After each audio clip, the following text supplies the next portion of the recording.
কি করস তোরা? বুড়া মানুষটা ঢিল মানুষকে, হ্যাঁ? বউটা ছেলে ধরা গো, ছেলে ধরা। বউ সাইডে আইছে।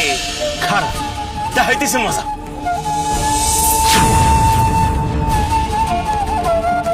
এ পালা পালা পালা পালা পালা পালা পালা।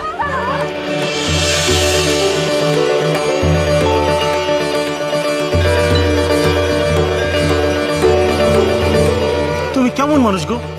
পোলাপানগুলো তোমার ঢিল মারতেছে আর তুমি কিছুই করতেছো না। ওরা তো জানে না ওরা কি করছে, কিন্তু তুই ওদের মারতে গিয়েছিলি কেন? তুই তো জানিস ডালটা ওদের গায়ে লাগলে ওদের ব্যথা করবে।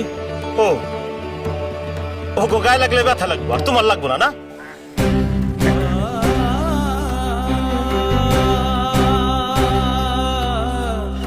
বাবা,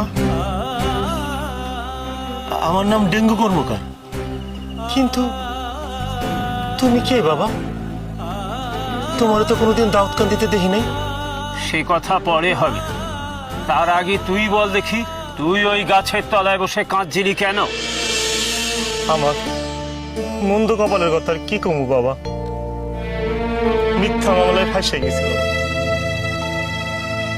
কোনো অপরাধ করি নাই বাবা, তা আমার অপরাধী বানাইয়া আমার শত্রুরা আমার সম্পত্তি থেকে বঞ্চিত করার লাগা আমার নামে মামলা সাজাইছে বাবা। এই মামলার রায় আসবে রে। সে কি রে, আজ মামলার রায় বেরোবে আর তুই গাছের তলায় বসে বসে কাঁদছিস?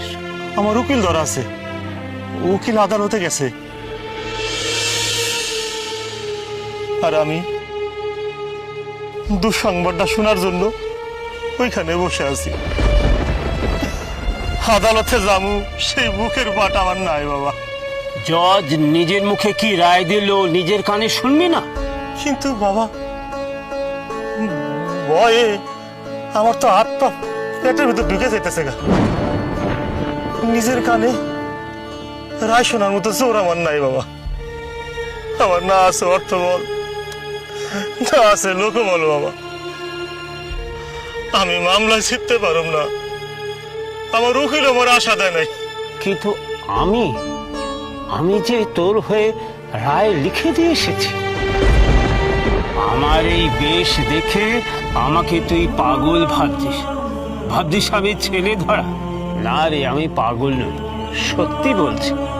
যা আদালতে যা, দেখে আয়। তারপর বাবারে বাইরে অপেক্ষা করতে বললাম, আমি আদালতে গেলাম।